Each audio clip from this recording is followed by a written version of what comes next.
grande prazer ao mundo e estamos aqui à disposição. Obrigado. Obrigado, viu, professor? Obrigado pelas palavras.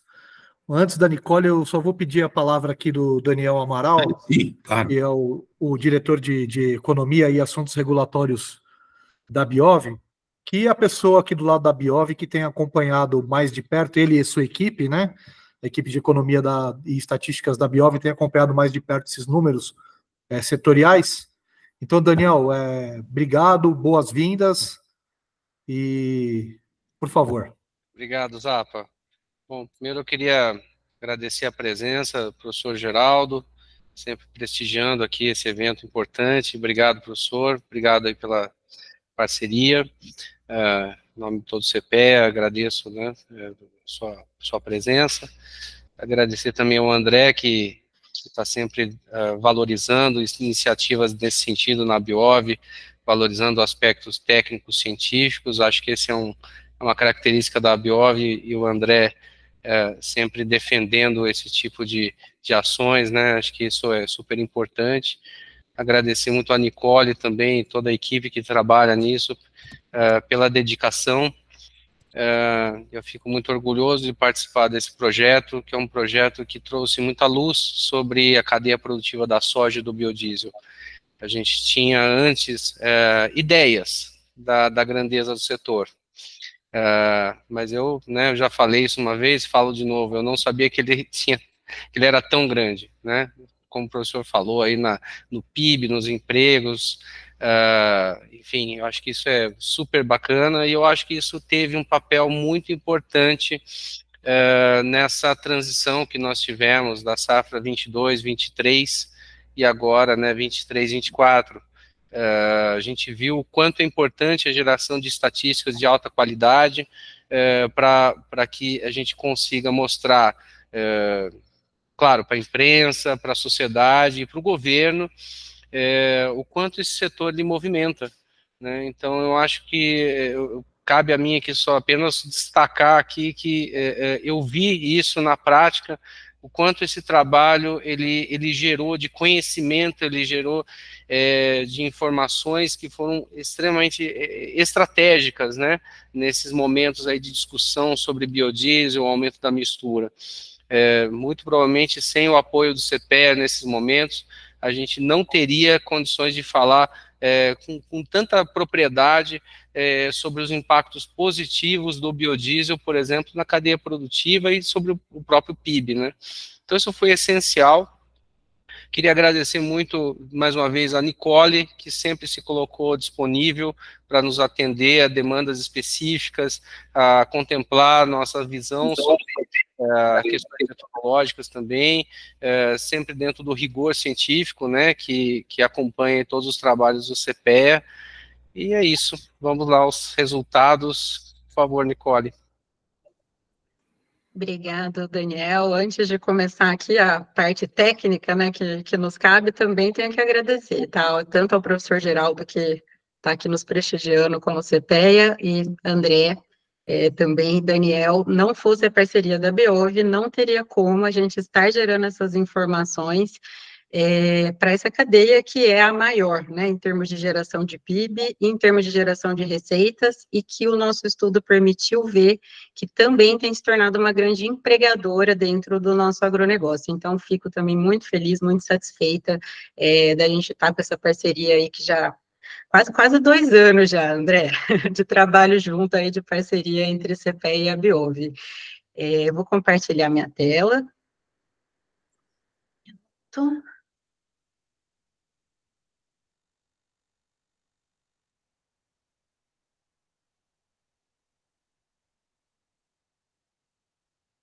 Bom, começando aqui essa parte técnica, né, a gente vai fazer uma apresentação com mais mãos. Eu vou falar para vocês sobre os resultados do PIB, e o Rodrigo e a Fernanda, que são parte também da equipe técnica responsável pelo texto, vão falar respectivamente aí dos dados de emprego e de comércio exterior, tá? Não vamos nos delongar muito, senão a gente ficaria a tarde toda aqui, mas em seguida o relatório vai ser divulgado e tem muito mais informação lá do que a gente vai conseguir trazer agora, tá? A gente vai apresentar os destaques para vocês. E um detalhe, né, já foi falado, mas eu queria reforçar, porque eu sei que todo mundo gosta de saber de perspectivas, né, esse trabalho de geração de dados macroeconômicos, ele é realmente olhando para trás, né, trazendo o consolidado de 2023, nós não temos dados calculados ainda com perspectiva para 2024, de nenhum dos indicadores que eu vou trazer aqui, e já lançando um spoiler, né, de tudo que vocês vão ver aí pela frente, a gente teve um desempenho que acho que todo mundo já espera, né, a gente só vai colocar números, excepcional da cadeia quando a gente olha para o seu PIB, e isso se refletiu no seu mercado de trabalho, que esteve aquecido, mais empregos sendo gerados, se refletiu no seu comércio também, que renovou recordes aí, como vocês vão ver que a Fernanda vai trazer. Eu vou passar 3 pontinhos metodológicos muito rapidamente, apenas lembrar, né, tudo que a gente está falando aqui é a cadeia inteira, de antes da porteira, indústria de insumos, passando por agricultura, por indústria, incluindo agroserviços, né, que são movimentados para que a cadeia produtiva ocorra. Quando a gente fala sobre PIB, o indicador principal que eu vou mostrar, que é a primeira tabela sobre PIB, a gente tem que lembrar que o PIB, seguindo o que tradicionalmente é feito, internacionalmente, pelo IBGE, as suas variações são variações de volume agregado por uma cadeia produtiva. Então, se essa cadeia gerou uma produção ali maior, entregou, colocou mais produto na economia, esse PIB vai crescer. No CPEA, a gente desenvolve um segundo indicador, que a gente chama de PIB renda, para entender como é que está a renda real desse agente que fica na cadeia, né? Então, como aconteceu nesse ano passado, né, a gente tem um avanço em volume, mas os preços não são bons, a gente pode ter uma queda no PIB por essa perspectiva da renda real, que o CPEA acompanha também. Então, eu vou mostrar esses 2 indicadores, né, há essa diferença importante, se os preços estão ou não considerados, e um detalhe sobre emprego, tá? Quando a gente fala de emprego aqui nesse nosso estudo, não são apenas aqueles empregos assalariados, né? Embora o termo correto para emprego faça referência a isso, né? Aquele trabalhador que vai lá e recebe um salário, os números que a gente traz são de pessoas ocupadas, inclui desde o produtor rural, os familiares que atuam ali na propriedade, então não é só aquele empregado assalariado que está sendo contabilizado, tá? Vamos lá, então, começar aqui com os resultados do PIB. Esse é o nosso resultado consolidado, então, de 2023. O PIB da cadeia produtiva cresceu um pouquinho mais aí de 21%, né? Esse resultado, ele é realmente muito expressivo, se a gente tem em conta, né, que o PIB brasileiro cresceu aí 2,9%, né, em 2023, aqui na cadeia a gente tem um crescimento suficiente para movimentar o PIB da economia como um todo, né, esse crescimento de 20% numa cadeia com a dimensão que a cadeia da soja e do biodiesel tem. E esse resultado foi positivo, né, em todos os segmentos da cadeia. O destaque, né, como em termos de taxa de crescimento, é a soja dentro da porteira, a gente estimou um crescimento de aí, pouco mais de 39%, pontos, né, primeiro, é uma recuperação, a gente teve uma quebra em 22, então parte desse crescimento expressivo é porque há uma recuperação, patamar de comparação, e avanços aí de área, produtividade, clima que permitiu essa produtividade acontecer, né, culminou então nessa taxa muito expressiva.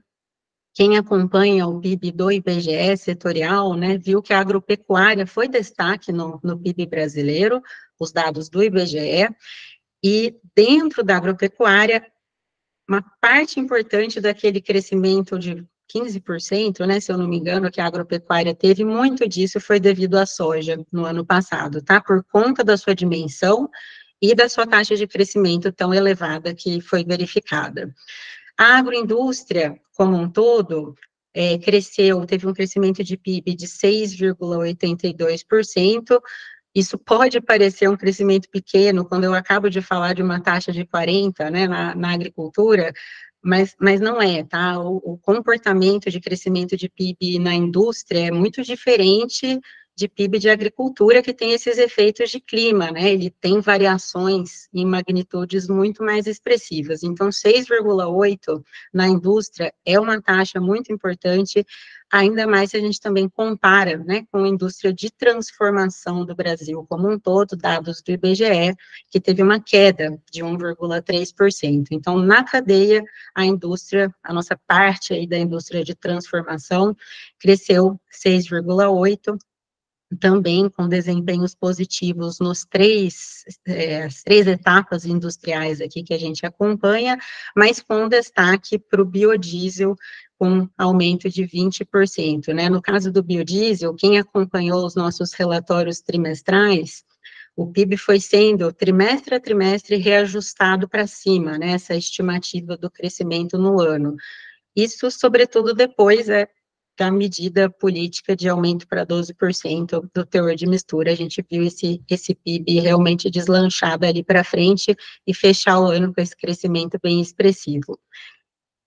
O agroserviço, né, ele é um reflexo do restante. Então, se a gente tem um volume gigantesco de grãos e de derivados sendo colocado aí no mercado, né, isso demanda mais serviços também, né, desde serviços básicos, transporte, armazenagem, comércio, até outros tipos de serviços, né, que estão contabilizados aqui,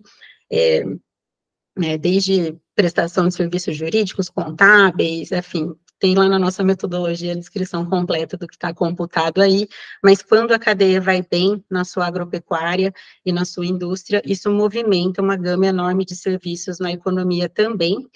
E por último, né, fechando aqui, o segmento de insumos, ele é puxado também pela soja, né, pelo campo. Então, se o produtor expande sua área e aumenta seus investimentos, isso puxa a indústria que vem antes da porteira também, e foi o que aconteceu aqui em 2023. Então, é um resultado, assim, excepcional, tá, frente à nossa economia. E como eu mencionei para vocês, a gente tem um outro indicador, que é chamado de PIB renda. A variação dele está aqui, essa tabela tem muitas informações, tá? Ela é extremamente, a gente detalha, explica bem isso no relatório, aqui eu vou trazer as informações principais. Olhando aqui para a cadeia como um todo, esse resultado é o que eu acabei de mostrar para vocês, né? A cadeia expandiu o seu volume, então, o seu PIB, em 21%, mas como os preços não foram bons, em 2023, comparado a 22, tá? Tudo aqui é comparativo, né? Em 2023, frente a 22, a gente teve essa queda no que a gente chama de preços relativos, acabando que a renda recuou 5,34%. Então, sobre essa queda, né, de 5,34%, quer dizer, né, todo esse aumento de volume que a cadeia registrou, ele não se reverteu em aumento de renda real na mão do agente da cadeia produtiva, e gostaria de fazer duas qualificações sobre essa taxa. Não é uma queda grande, tá, de renda, o indicador de renda depende de preço agropecuário e agroindustrial, eles são voláteis, né, tem uma variabilidade grande, então o indicador de renda, ele é muito variável também, tem altos crescimentos e altas quedas também, então essa queda de 5,34, e ainda frente ao patamar de 2022, que é um patamar bem elevado de renda, não é um resultado ruim. E, como, né, foi colocado, inclusive, pelo professor Geraldo, pela perspectiva da sociedade, isso é muito interessante, né? O agronegócio tem feito isso, a cadeia da soja fez isso também, que é colocar mais produto, volumes cada vez maiores de produtos para o consumidor brasileiro, para exportação que seja, a preços acessíveis, né? Então, por uma perspectiva social, é isso que a gente viu agora em 2023. E apesar dessa queda, né, 5,34, a gente ainda está falando de um PIB gerado, né, agregado pela cadeia como um todo de quase 672 bilhões, né, que é muita coisa, fechando com essas participações que eu mostro aqui, tá? Então, quanto que a cadeia representou no PIB do agronegócio? 23,2%, né, proporcionalmente aqui, no PIB brasileiro como um todo, a cadeia da soja e do biodiesel respondeu por quase 6%, tá? Muita coisa também, como foi falado, né, por vários de nós aí, colocamos números numa dimensão gigantesca que a gente já sabia que tinha, mas agora está aqui, né, uma participação calculada. E, por fim, pessoal, aqui nessa parte de PIB, para fechar, nós calculamos um indicador que é para medir os impactos do processamento.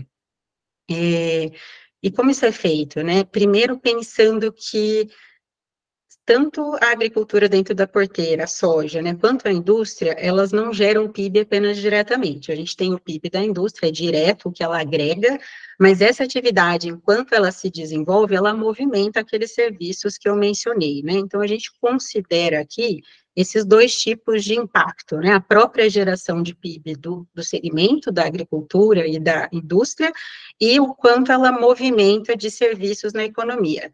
E calculamos isso por tonelada de soja produzida ou processada, né? Em 2023, como é que ficou esse indicador?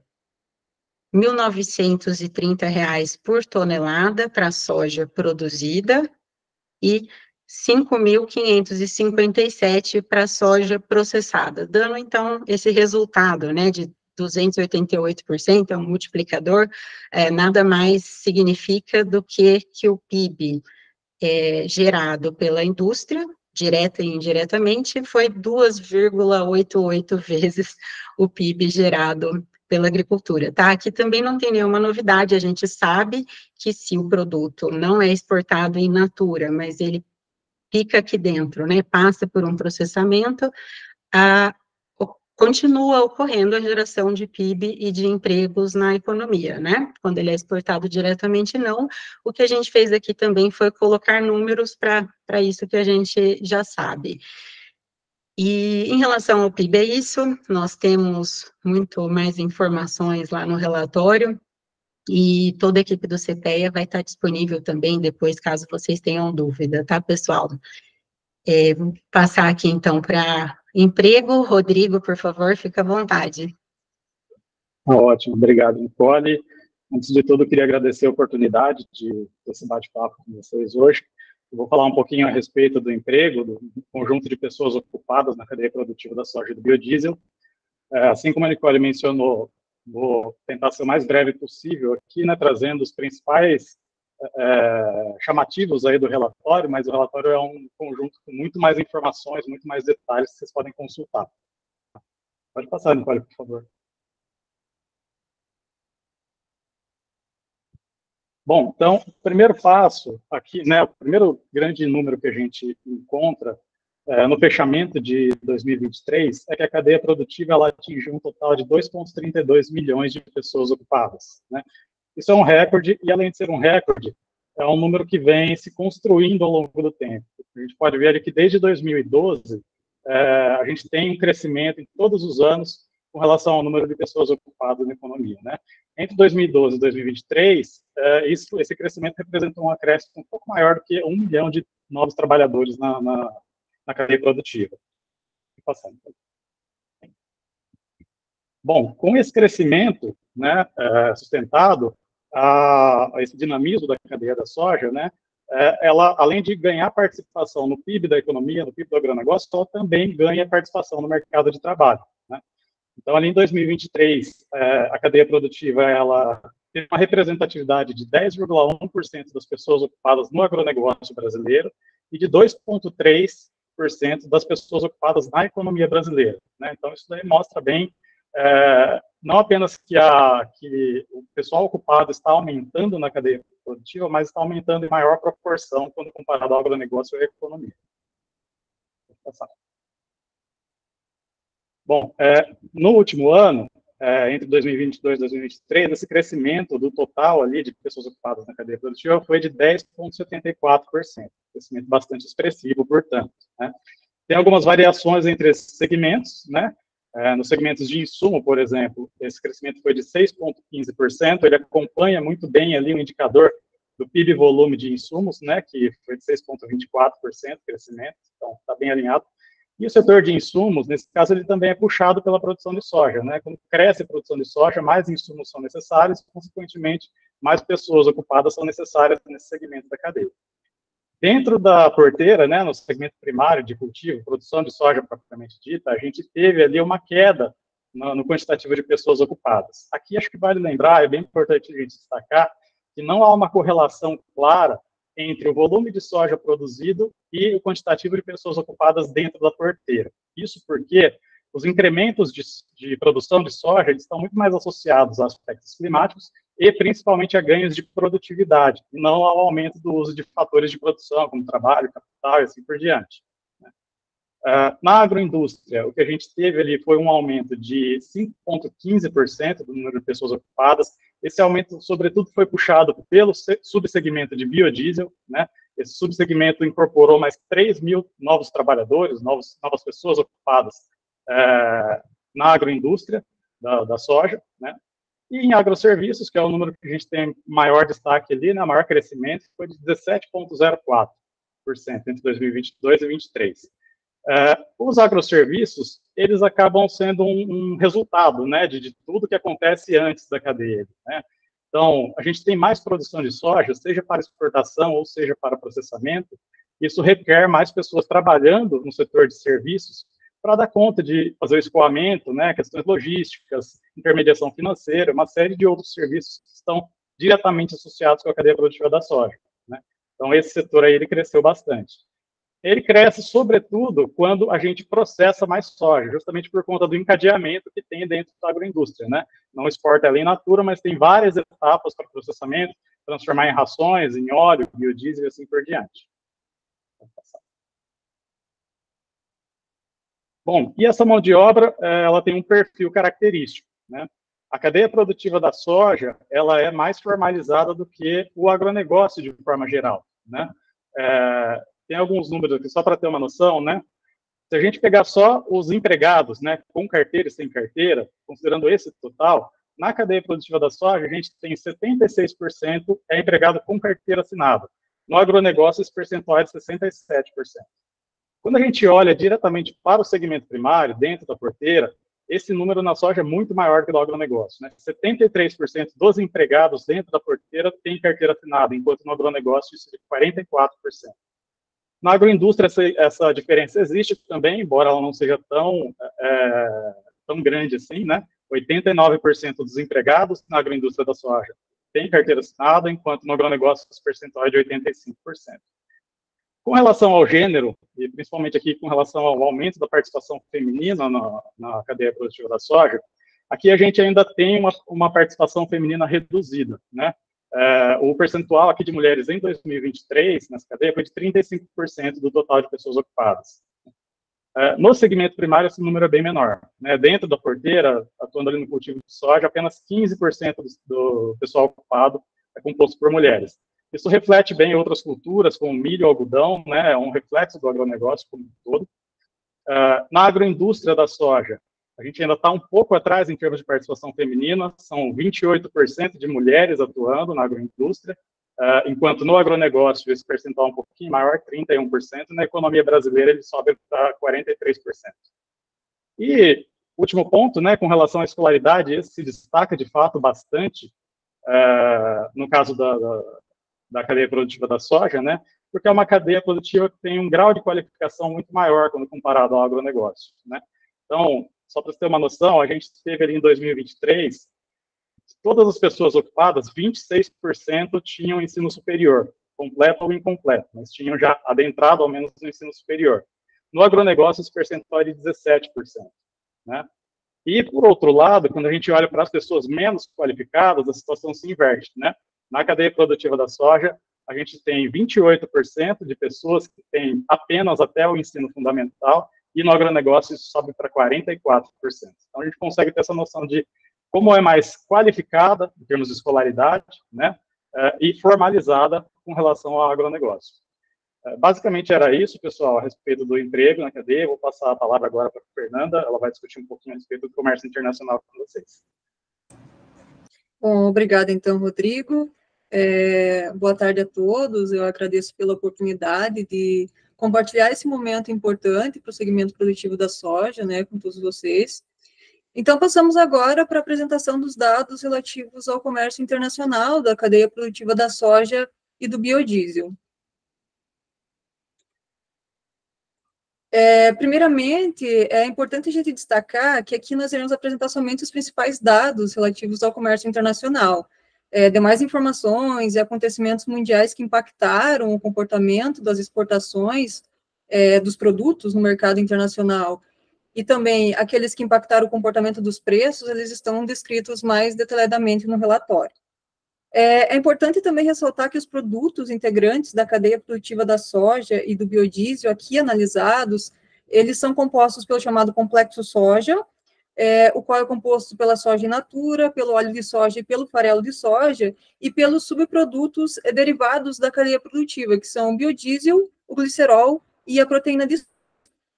Então, quando falamos das exportações da cadeia produtiva de soja e do biodiesel, nós estamos falando desses 6 produtos, tá?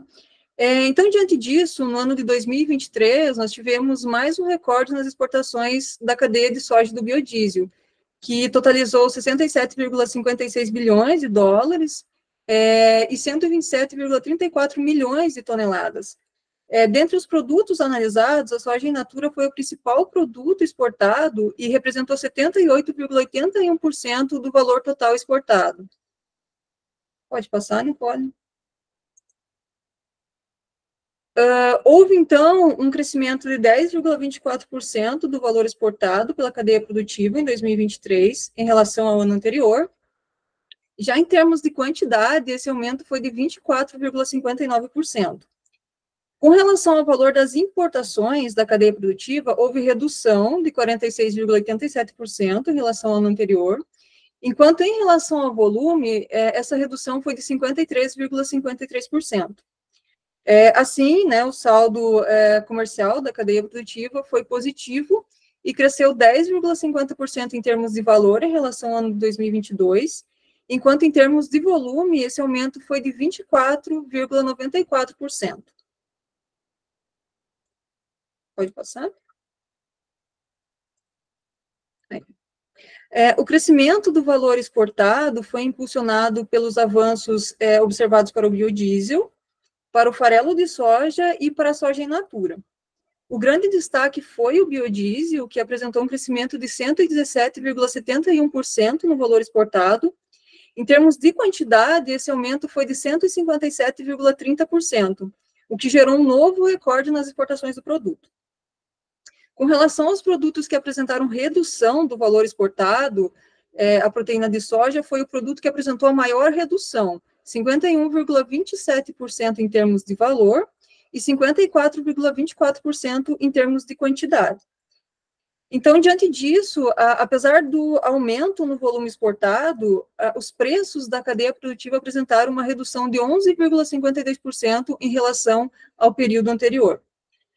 No entanto, quando a gente fez a análise de produto, foi possível observar que os preços do farelo de soja e da proteína de soja apresentaram aumento no mercado internacional, enquanto os demais produtos registraram uma redução significativa em seus preços. Pode passar?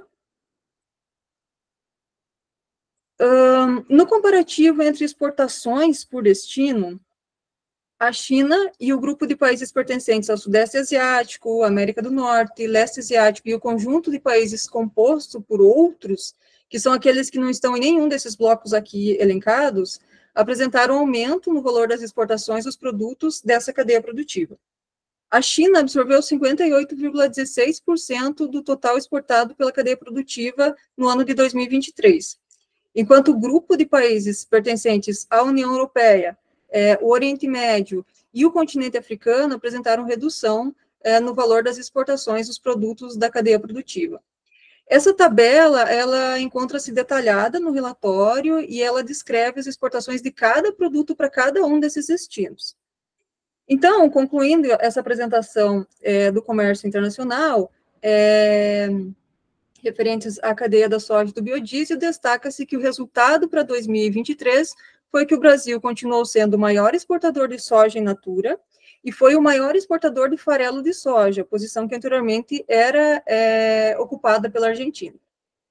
Tá? Passo, então, a palavra agora para a Nicole. Bom, obrigado, Rodrigo, obrigado, Fernanda. A gente encerra aqui nossa apresentação, né, do relatório. Eu deixo aqui novamente o meu e-mail, para caso vocês tenham dúvidas depois, né, que a gente encerrar aqui a coletiva, mas passo a bola, então, para o Zapa, né, Zapa? A gente vai ter perguntas agora? Isso, obrigado, viu, Nicole, toda a equipe do CPEA, a equipe Abiov. Isso, a nossa ideia agora é que o pessoal que está acompanhando a gente aqui ficou com alguma dúvida ou quer colocar algum assunto, levanta a mão igual fez a Heloísa agora, e aí, Heloísa, fica à vontade aí para fazer a sua pergunta. Oi, vou aparecer aqui também. Primeiro, dar os parabéns, eu já tenho ouvido, né? Eu já ouvi sobre esse trabalho, mas eu não tinha noção assim, da importância, da dimensão que está tendo para o setor. Tá? Eu fiz uma pergunta, mas eu vou mudar um pouco, e, se possível, daí a gente volta nessa pergunta, ou eu converso com eles aqui mesmo. Eu tenho tentado fazer uma paridade, principalmente o milho com a cana, tá?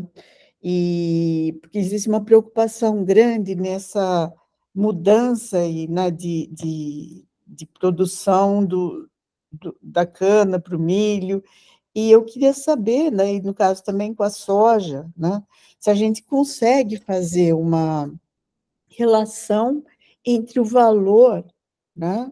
Porque eu faço normalmente mercado interno e mercado externo de açúcar. Se fosse fazer alguma coisa semelhante a isso para milho e cana, seria muito complexo. Como vocês veem isso? Já pensaram nisso? Já tentaram? Para a cana e para o milho, professora, a gente... Porque existe aí uma transformação, né? Assim, uma transição, melhor dito, de cana para milho, né? E os usineiros produtores estão preocupados com isso. Então, eu achei boa ideia tentar fazer essa relação como uma referência. Então, vamos ver aqui nessa área, né? Se está valendo a pena, qual está valendo mais a pena. Então, é mais ou menos nesse sentido. A minha equipe não tem feito isso, mas não me parece que seria algo complexo de ser feito, né? Inclusive para soja. Eu acho que daria para fazer para os três, sim, sem problema, mas nós não temos feito, então eu não sei te dizer como está a situação no momento, né, dessa paridade. Tá, então podemos pensar Podemos. numa aí, colaboração, principalmente com a Fernanda, né? Porque a Fernanda só foge de mim. Ela é orientada. E, Fernanda, está me dando um trabalho enorme, esse trabalho de preço de cana, já estou sem dormir. Agora, aquela outra pergunta assim, desse pagamento, eu nem sei, né? Assim, para cana, e é isso que eu estou estudando aqui. Então, tem muito preço fixo, né, nos outros países, Paquistão, etc. E daí tem o preço que é baseado na sacarose somente, e depois o açúcar total recuperado, né? Como nós temos aqui no Brasil. E eu fiquei imaginando, a hora que vocês colocaram aí os subprodutos, se isso é interessante, ou se é uma grande dor de cabeça pensar nisso, até se a gente deve falar nisso ou não, né? Porque no caso da cana, sempre os maiores desafios são negócios separados, mas interdependentes, né? A produção de cana e a indústria. E como que isso funciona, então, no caso da soja? Daniel, acho que você tem mais propriedade, muito mais propriedade para responder para a professora Heloísa. Você pode? Professora, prazer revê-la. Ô, Daniel, Tudo bem? saudades de você aqui. Mesma forma. Muito obrigado. Professora, deixa eu ver se eu entendi corretamente sua pergunta. Você está falando como é que é a estrutura, que eu entendi assim, a sua pergunta que nas usinas de açúcar e etanol, elas têm uma parte da área, né? E a outra parte é cana que é comprada de terceiros. É isso? Está perguntando se é o mesmo sentido na soja? É isso? Qual é a sua pergunta? Não. Daí, por ter produtores de cana, né, existe um sistema para pagar o produtor de cana. Isso no mundo sim. todo. No caso da soja não funciona assim. No caso da soja, o sistema ele é basicamente ele é dado pela cotação da soja no mercado internacional, Bolsa de Chicago. Tá. Essa referência, então, ela é ajustada para cada porto brasileiro, Tá. A partir daquilo que a gente chama de prêmio de ajuste. Então, esse prêmio de ajuste, ele pode ser positivo ou negativo, dependendo de uma série de fatores. A Bolsa de Chicago, ela tem tanto o mercado à vista, quanto ela tem mercado futuro. Mas o mercado já trabalha sempre mercado futuro. Tá. Então, essas cotações futuras, elas são internalizadas no Brasil a partir da formação desse prêmio, né, que ele é somado ou subtraído, dependendo do valor, e daí a gente tem, então, o prêmio, que a gente chama que é o prêmio FOB Porto, né? Paranaguá é o mais comum, então eu tenho o prêmio FOB Paranaguá. Essa vai ser a referência nacional. Aí, a partir disso, qualquer cotação no interior, ela vai sendo, tomando esse FOB Paranaguá como referência, com o desconto do custo de frete para se levar a soja até lá. O FOB indústria daí, né? Aí fica o FOB indústria, preço ao produtor. É claro que isso, eu estou falando uma simplificação, né, porque existem outros portos, existem outras instâncias, tem região que tem mais indústria, tem a região que é mais exportadora, mas grosso modo é isso, ele é uma referência internacional a Chicago, ajustada pelo prêmio e pelo custo de logística. Ok. Obrigada. Era isso. E só para completar, professora, talvez seja interessante comentar também, existe um contrato internacional que ele padroniza a soja pelo mesmo teor de proteína, de matéria seca, tudo isso, então a soja ela é meio que tida como um padrão já no mundo todo. Ok. Então, obrigada, é isso. Obrigado, professor, aí pela participação. Se alguém tiver mais alguma pergunta, por favor, agora é a hora. De qualquer forma, o relatório já está disponível no site do CPE. A Alessandra aqui já colocou no chat o link certinho. Você encontra também nas redes do CPE, no LinkedIn da Biov. Já está tudo lá para quem quiser pegar o relatório na íntegra. Já está à disposição. E o nosso amigo Vinícius também quer fazer uma pergunta aqui. Vinícius, obrigado aí pela presença e fica à vontade. Só precisa abrir seu microfone. Tá. Ainda não. Ele abriu, mas não está saindo. Não, talvez acho que é o fonezinho, Vinícius, precisa descer ele. Vamos ver. Agora sim. Ah, não. Não, também. Vinícius. Quando você tirou o fone, ele funcionou. Ficou um segundo. Você tirou da câmera. Vê se o conector seu não tá. Você não pode mexer um pouquinho no conector. É o Malcolm. Mau contato.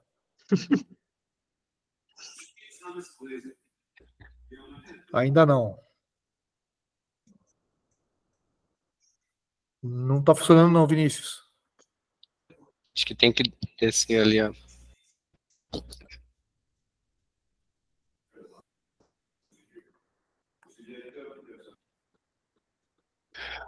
Ele vai fazer por escrito. Vamos ver qual que é a pergunta dele. Ok.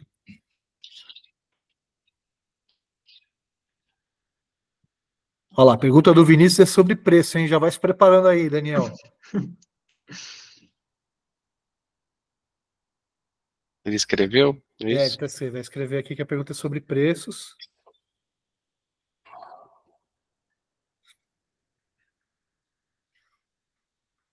Parou, acho que se arrependeu.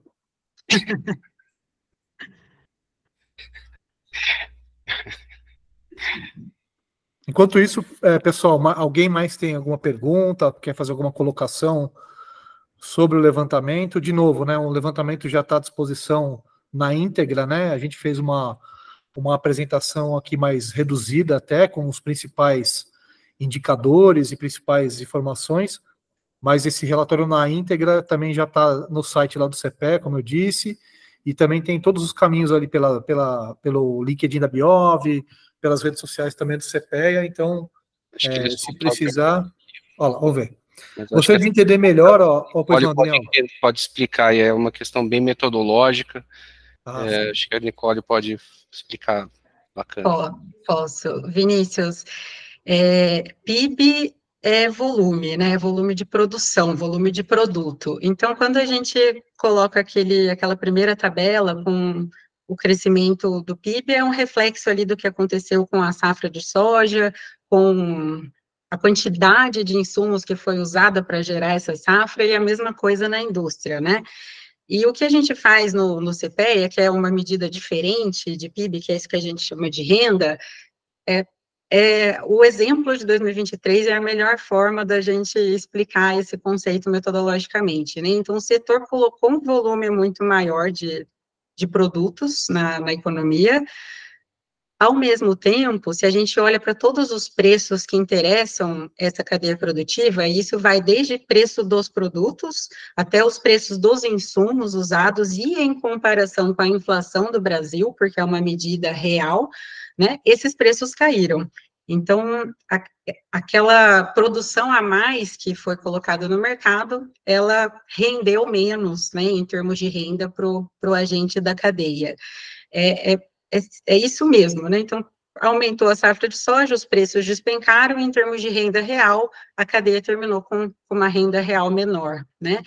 E, basicamente, a gente teve queda para os preços de todos os produtos, né? Ali no relatório a gente destaca os fundamentos, né? O que aconteceu com cada produto especificamente, mas quem acompanha a cadeia produtiva viu, né? Caiu o preço da soja, caiu do óleo, caiu do farelo, caiu do biodiesel, caiu da ração. Então, mesmo essa produção maior tendo chegado, a cadeia tendo gerado essa produção maior, o preço que ela recebeu pela produção foi menor frente à inflação do país, tá? Não sei se eu consegui ser clara. Posso só complementar, Vinícius e Nicole? Claro. Sob a ótica, talvez, da economia, eu acho interessante que isso tenha aparecido, né? Então, a produção aumenta, e os preços diminuem. Claro que, como a gente acabou de comentar, uma parte desses preços, né, principalmente de soja, mas do óleo também, eles têm como referência o mercado internacional. Então, a gente sempre explica isso, que o mercado internacional é soberano e acaba sendo o principal driver de variação de preços. Mas eu acho interessante comentar que a indústria, ela continua trabalhando, ela continua oferecendo cada vez mais produtos, e lembrando, né, com qualidades cada vez maiores, né, no caso do biodiesel, por exemplo, tivemos uma nova especificação de qualidade em vigor, muito mais rigorosa. Então, é mais produto, com melhor qualidade e a menor preço. Então, eu acho interessante destacar isso, mostrando que é uma cadeia produtiva ultra competitiva, né, e que consegue oferecer cada vez mais valor à sociedade, seja na forma de segurança energética, menor custo, maior oferta de proteína. Eu acho que tudo isso é muito interessante. Então, tem a questão metodológica, que eu acho que é super importante, e eu acho que tem um lado econômico também, que eu acho que isso mostra, né, uma cadeia produtiva que trabalha sempre com aumento de oferta e redução de preços, né, sempre na margem. Eu também gosto bastante desse tema, né? E o professor Geraldo, que está aqui, tem muitos estudos sobre isso. Até se ele quiser fazer alguma colocação também, professor, que saindo da metodologia, indo para o econômico, como o Daniel colocou, aí que o resultado fica interessante, né? Vocês estão me escutando? Sim. Então. Então, é preciso primeiro, né, dizer que o que aconteceu com os preços, que veio ao revés do volume produzido, foi uma queda nos preços mundiais, aí como o Daniel começou a discursar aí. Tá? Então, nós estamos ainda no rescaldo de um efeito da pandemia. Na pandemia 2020, 2021, os preços realmente alcançaram seus valores máximos históricos, praticamente, tá? E, desde então, está havendo uma volta dos preços para a sua trajetória de longo prazo. Né? E 2023 foi o ano, na minha opinião, né, como observador, foi o ano do grande ajuste, tá, dos preços para o nível de longo prazo que vem seguindo, a maioria das commodities. Se você pegar milho, soja, açúcar, trigo, arroz, todo produto que você pegar, seguir essa trajetória, tá, de uma retomada para a normalidade. Não sei se já chegou à normalidade, está na direção, né? Você vai saber depois, durante o correr desse ano. Então, os preços, eles tiveram esse ajuste, né? E isso foi uma coisa, como o Daniel falou, o mercado, você falou, o mercado internacional é a matriz, né? Então, o mercado internacional, os preços tiveram essa correção, tá? Houve aquele tumulto que nós tivemos por causa da pandemia, depois desse belicismo que tomou conta do mundo aí, né? Na guerra Rússia, Ucrânia, Oriente Médio, Israel e Gaza e tal, e inclusive o pessoal atacando aí o transporte de produtos, né? Então, foi muito tumulto e rupturas na cadeia, mas tudo indica, né, a verificar que os preços agora em dólar já tiveram o grosso da correção agora em 2023. E que agora nós teremos um panorama de maior estabilidade, de uma volta a uma tendência que se observava, né, desde o 2000, 2003, quando a coisa realmente deslanchou no mercado internacional, teve esse choque aí, muito forte da pandemia e essas guerras que estouraram aí, né, no caso da Ucrânia e da Rússia, países-chave do mercado, né, de produtos correlatos, mas eu tenho a impressão que agora a coisa vai normalizar. Agora, o importante é saber que a produção da soja, do agronegócio geral, mas da soja, a cadeia da soja biodiesel, tem um potencial de crescimento. Se você pegar aí, ele segue uma taxa anual de crescimento real que vem já de uma série de anos já, né? Então, está incorporado no processo. O setor produtivo ele tem uma adoção de tecnologia top, né? E investe, e auto-investe, reinveste o que obtém no setor, no próprio, aumentando o maquinário, a tecnologia e tal, e é uma produtividade que tende a ou se manter ou crescer essa produtividade, né? E no mercado internacional, eu tenho a impressão que está em vias de normalização. Eu não esperaria uma nova queda, repetir a dose agora esse ano. Acho que já teve o grosso do ajuste. Então, o quadro é de uma maior estabilidade de preço agora e que os crescimentos futuros que vierem a ocorrer, né, vão ser crescimentos mais comparáveis entre o volume e a renda, né? Porque o impacto do crescimento, porque essa queda, porque não pode associar a queda de preço que houve ao aumento de produção da soja que houve no Brasil. Essa ligação que não deve ser feita. Em alguma medida, sim, porque esse aumento de produção da soja do Brasil também deve se juntar ao que aconteceu na produção de soja nos outros países concorrentes. Tá? Em última instância, o preço da soja no mercado internacional vai depender do balanço oferta e demanda do agregado global, né? Então, na medida em que essa queda na produção no Brasil impactasse esse equilíbrio global e levasse a uma escassez relativa no mundo. Isso poderia levar a uma elevação no preço em dólares, né? Mas hoje em dia não há mais isso ainda. As pessoas às vezes contam, há uma queda de produção de arroz ou de milho, e acha que já vai ter uma compensação com o preço. E não vai, em muitos casos não ocorre, porque o preço só vai se ajustar primeiro no mercado internacional e daí refletindo no mercado interno, né? Então, você vai exportar o produto para um preço que já foi impactado por quanto você produziu. Tá? Então, já vê casos das pessoas quebrarem a cara, ver o preço, a produção caiu, mas agora o preço vai dar uma compensada, e não vem a compensação, porque o impacto dessa quebra no mercado interno não foi suficiente para impactar o equilíbrio de oferta e demanda mundial. Tá certo, professor. Mais uma pergunta aqui da Edna, essa é uma pergunta bem oportuna, né? Ela diz aqui que os números que a gente apresentou levam a crer que o aumento das exportações de farelo é um reflexo direto da produção nacional do biodiesel. Ela pergunta se isso faz sentido e eu digo que sim, né? E a pergunta é quanto ao biodiesel, né? Ao longo desses anos, se mudando esse perfil, se ele tem um potencial de mudar o perfil do complexo soja, contribuindo para a geração de ocupação produtiva. Então, se vocês puderem fazer uma análise um pouquinho mais abrangente aí dessa colocação da Edna, sobre essa relação aí do farelo com o biodiesel. Posso falar algumas palavrinhas, Nicole? Pode. Com certeza. Não, Fala aí na matéria. Vocês complementam, por favor. Bom, eu acho, Edna, que, de fato, quando a gente olha o esmagamento, acho que você consegue olhar esses números pelo site da Biob, são os dados de esmagamento anuais, desde 99, é muito interessante, você vai pegando período a período ali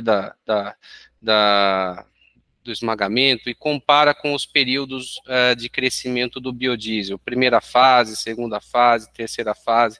Eu defendo que agora a gente está na quarta fase, até escrevi um artigo sobre isso lá no portal Agribis.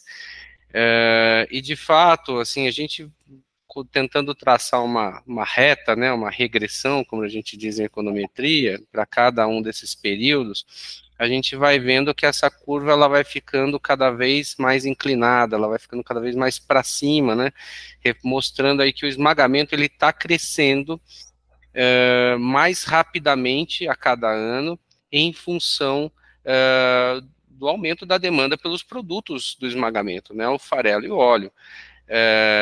Então, acho que foi muito bem colocado aí na exposição do CPEA, que teve um aumento das exportações de farelo bastante no ano passado, mas mesmo quando a gente olha em períodos mais longos, a gente vai vendo que isso já vem acontecendo, né, esse crescimento mais rápido, mais forte do esmagamento, e o biodiesel, acho que é uma das causas, né, a gente tem no óleo aí uma participação muito importante nas receitas do esmagamento, né. Então, de fato, o biodiesel ele tem puxado muito o esmagamento, ele está propiciando, então, oportunidades, né, gerando oportunidades e fazendo com que a indústria tenha mais condições de reter essa soja aqui no Brasil, esmagar mais e, com isso, gerar mais farelo, mais óleo, mais biodiesel, mais rações e todos esses multiplicadores de PIB e emprego aí que foram apresentados. Então, de fato, a gente tem visto isso e um dos desafios nossos, né, vamos ver se dá certo, é conseguir medir isso para o Brasil, o quanto que esse crescimento da mistura de biodiesel, de uma forma indireta, também trouxe mais segurança alimentar e melhores condições de produção também para a indústria de proteína animal.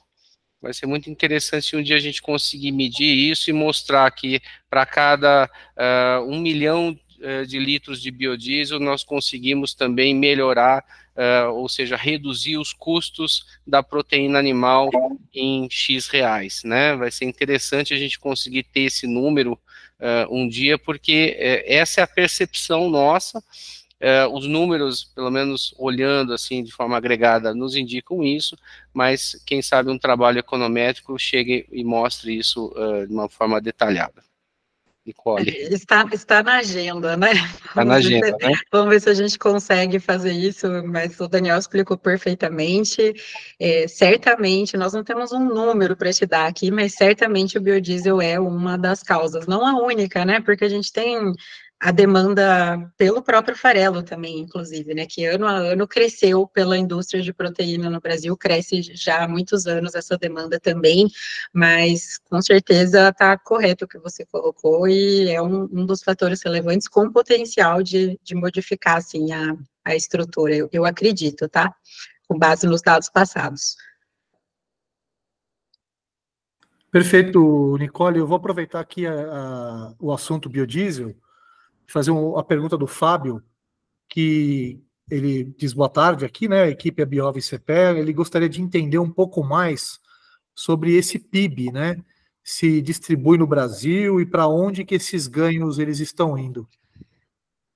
Bom, Fábio, a gente não tem uma análise regional, tá? Mas respondendo aqui por cima, com certeza a gente tem inicialmente, pensando no impacto direto ali, né? Uma concentração nas regiões centro-oeste e sul, pensando na produção de soja, principalmente, né? Mas não totalmente. A indústria também está mais presente nessas regiões. Quando a gente pensa em agroserviços, isso fica mais complexo, né? Porque a gente pode ter um banco na cidade de São Paulo prestando serviço para o produtor rural, essa renda é mais dispersa, mas a gente também tem que pensar que tem os efeitos indiretos, né? Então, essa renda que chega na mão do produtor rural ou do empregado assalariado que está lá no Centro-Oeste, isso vai virar consumo de diversos bens e serviços, então tem esse efeito multiplicador, né? Então, para onde esses ganhos acabam indo, isso movimenta a economia como um todo, né? Embora inicialmente, pelo perfil regional da cadeia, eu acredito que haja uma concentração maior ali no Centro-Oeste e Sul, né? Por enquanto. Mas só complementar isso aí, a gente não pode ter uma visão assim meio limitada, né? O impacto de você produzir mais soja, e que vai certamente se concentra numa primeira fase, no crescimento da renda do Centro-Oeste, isso aí vai repercutir na economia brasileira como um todo, né? Porque o emprego é local, mas nada impede que haja migração para a região produtora, trabalhar em soja. O pessoal não vem do Nordeste, colher cana em São Paulo, desse tempo daquela dureza danada. Então, e agora? Então, e assim, e os que recebem, numa primeira fase, esses retornos da produção de soja, vão aplicar esses recursos, né? Hoje em dia, com essa liquidez que existe nos mercados, né? Vão aplicar esses recursos também no Brasil todo. Então, eu acho que o Brasil todo, há uma concentração do impacto inicial nessas regiões produtoras, mas é algo que pode se expandir e se for medir, a minha hipótese é que se expande esse efeito no crescimento do PIB do Brasil como um todo, né? E, além disso, tem um impacto das exportações sobre o câmbio, né? Então, o setor está gerando divisas, dólares, contendo, né? Esse dólar nosso está estabilizado em torno de R$5 aí há quanto tempo? Tá? E o dólar é um fator muito sensível, né? No custo de vida, não só na segurança para o país crescer, como também no custo de vida, né? Eu tenho um estudo mostrando que a taxa de câmbio impacta todos os tipos de alimentos, sabe? Desde a soja até o feijão no Brasil, certo? Então, o importante efeito, não só de você acumular divisas, dar segurança e ter condições da indústria importar em larga quantidade e poder crescer também, como também, certo? Estabiliza esse dólar, né? Grande parte do controle da inflação que nós estamos tendo, e controle do custo de vida, vem do fato de que nós temos tido um dólar, tá, bem estável. Outro dia o dólar cresceu de R$5 para R$5,05. Nossa, foi uma manchete no jornal, né? O pessoal esqueceu como é que era a coisa antigamente. Tá? Então, essa estabilidade do dólar de 4,95 para 5,05 eventualmente, é também um fato muito importante para a estabilidade da economia, para, inclusive, o controle da inflação e do custo da alimentação da população.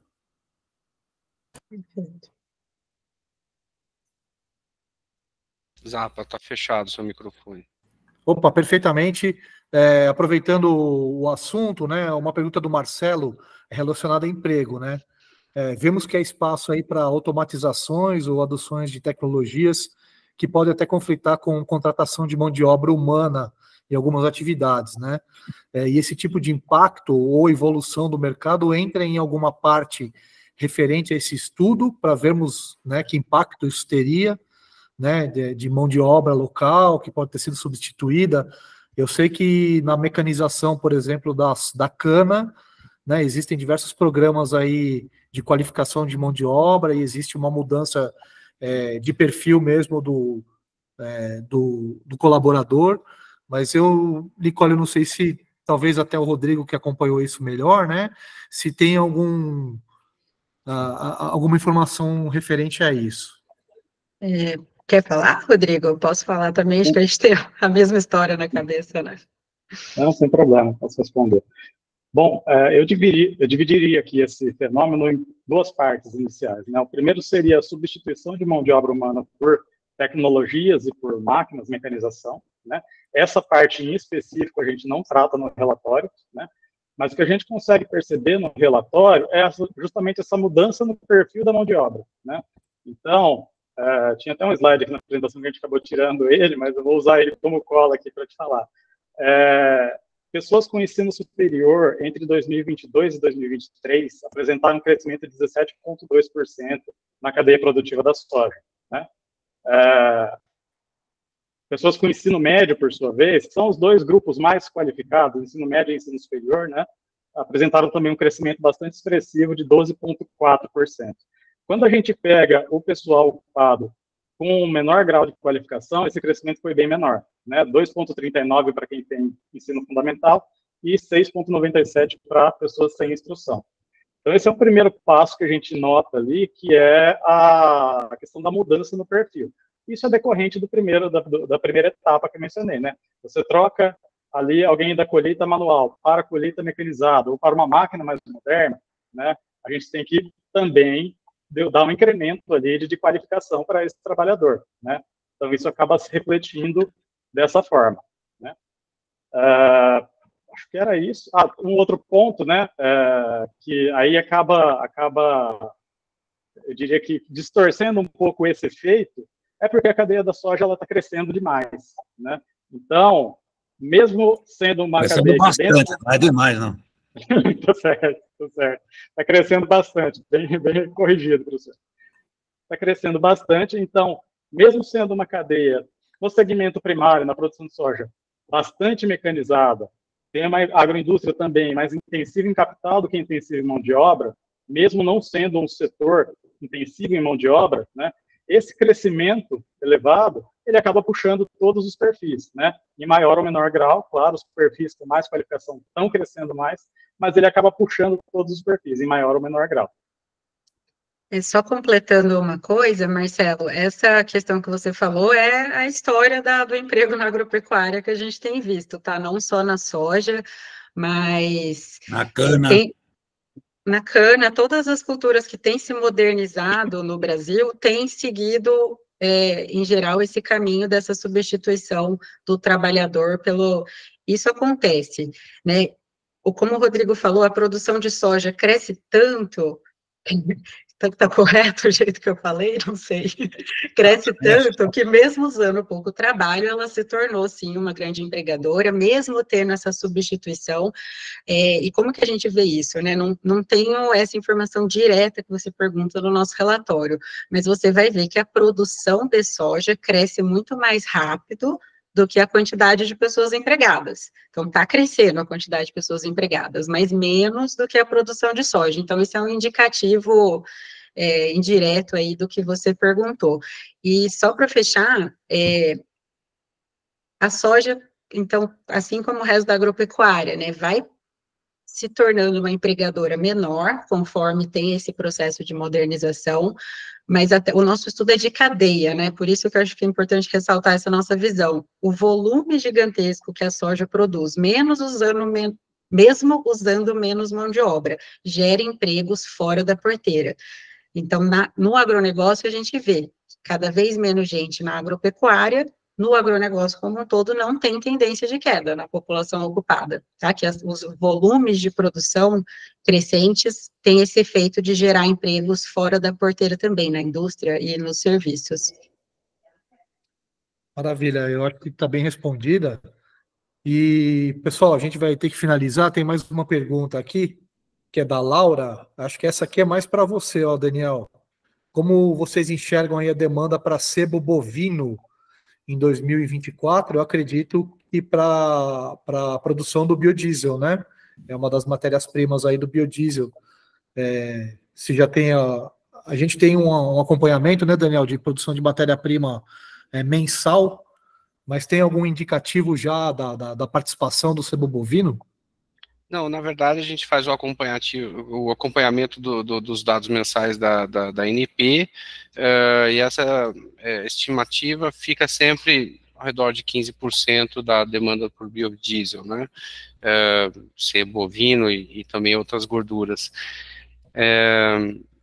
Eu vejo uma demanda também interessante, crescente por sebo bovino, não apenas pelo biodiesel, mas também pelos produtos que estão sendo desenvolvidos aí como diesel renovável, que está havendo interesse bom também por esse tipo de matéria-prima bem interessante.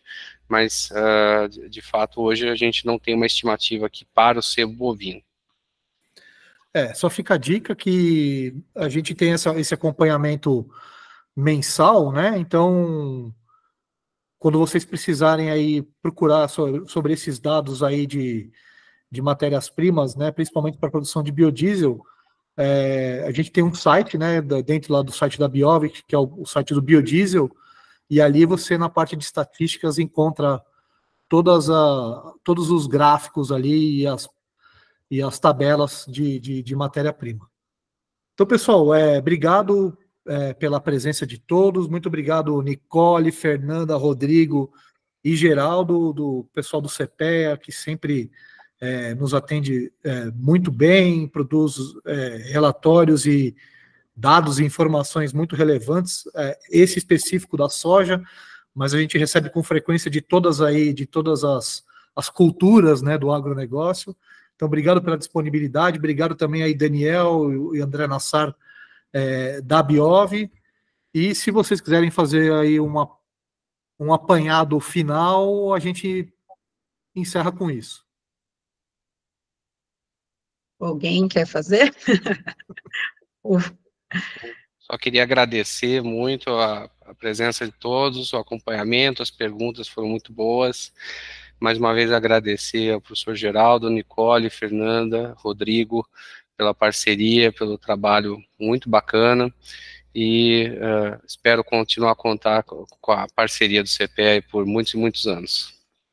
Obrigado. Então, também esperamos, né, contar com essa parceria da Biov e convido a todos a ficarem de olho, né, a gente tem uma página dentro do site do CPEA específica para tudo que a gente solta sobre todos os estudos que saem dessa parceria, né, e é um acompanhamento trimestral, embora a coletiva seja anual, logo espero que a gente tenha os primeiros resultados para 2024. Bem colocado, Nicole. Lembrando mesmo que são avaliações trimestrais, né? Esse trabalho começou no ano passado, então a gente veio a cada trimestre aí acompanhando, né, esses indicadores, e hoje a gente apresentou aqui o consolidado de 2023. Pessoal, mais uma vez, muito obrigado e uma boa tarde. Obrigado, felicidades para todo mundo. Obrigado.